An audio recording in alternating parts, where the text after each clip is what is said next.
আসসালামু আলাইকুম। কুকুর কামড় দিলে আমরা জানি জলাতঙ্ক রোগ হয়।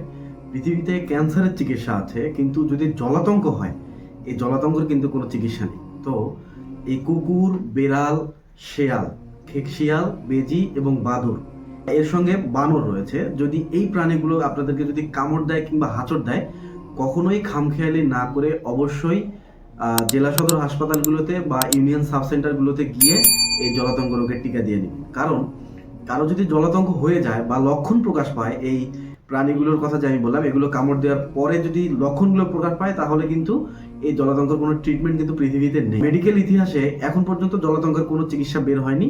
তো এই জিনিসটা নিয়ে খুবই সতর্ক থাকবেন, খুবই সাবধান থাকবেন যে যদি বিন্দু পরিমাণ যদি রক্ত বের হয় কামড় কিংবা হাঁচড়ের জায়গা থেকে, অবশ্যই আপনারা এই জলাতঙ্কের টিকাটা নিয়ম অনুযায়ী ডাক্তারের পরামর্শ অবশ্যই নেবেন। মনে রাখবেন যে কুকুর, বানর বা আমি যে প্রাণীগুলোর কথা বললাম বা বিড়াল, এই প্রাণীগুলো কামড় দিলে যেখানে কামড় দিবে বা হাঁচড় দিবে সেইখানে পানি ঢেলে সেই জায়গাটা ধুয়ে ফেলতে হবে খুব সুন্দরভাবে। কি দিয়ে ধুবেন? কাপড় কাচার যে বল সাবান আছে, এই বল সাবান দিয়ে একটানা 20 থেকে 30 মিনিট পর্যন্ত অনবরত ওপর থেকে পানি ঢেলে সেই জায়গাটা সুন্দর করে ধুবেন।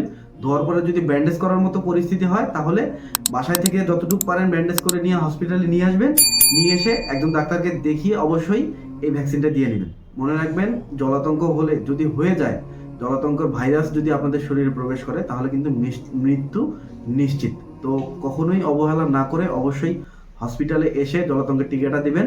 এবং মনে রাখবেন, অনেকের মধ্যে একটা ভ্রান্ত ধারণা রয়েছে যে চিকা বা ইঁদুর যদি আমাদেরকে কামড় দেয় তাহলে ভ্যাকসিন দিতে হবে কিনা। আসলে ইন্টারন্যাশনাল স্ট্যান্ডার্ড অনুযায়ী বর্তমানে বিজ্ঞানীরা বলেছে যে চিকা বা ইঁদুর যদি কামড় দেয় তাহলে ভ্যাকসিন দেওয়ার কোনো প্রয়োজন নেই।